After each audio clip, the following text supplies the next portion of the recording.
Dobrý deň, priatelia. Po krátkej pauze spôsobenej mojou chorobou sa k vám opäť prihováram a opäť budem odpovedať na vaše otázky a dotazy.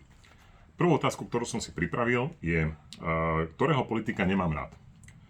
Tu by som určite nechcel povedať nejaké konkrétne meno, ale politici, ktorými skutočne vadia, sú takí tí teatrálni politici, takí, čo urobia z drobnej veci obrovskú vec, také, ak sa hovorí, z komára urobia somára. Druhý typ politikov, ktorými vyslovene vadí, sú tí klamári, takí tí, čo niekoľkokrát boli prichytení pri klamstve a nie je problém pre nich klamať neustále. Tu treba rozlišovať uhly pohľadu, že niekedy ten politik neklame, len vidí veci inak, alebo teda priamo klamárov. Druhá otázka je, že väčšiu blbosť som v živote nepočul a politik, ktorý hovorí pravdu. Áno, ja sa považujem za politika, ktorý hovorí pravdu. Je pravda, že skutočne doteraz som si to mohol dovoliť a vybral som si vlastne tú ťažšiu cestu pravdy a pracovitosti.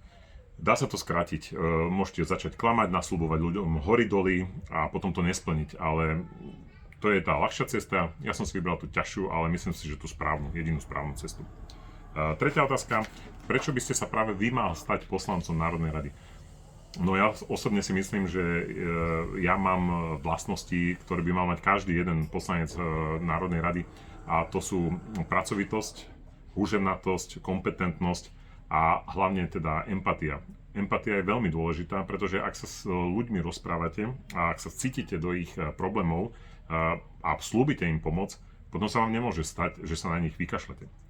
Veľmi pekne vám ďakujem opäť za vašu pozornosť a teda pekný deň prajem a dovidenia.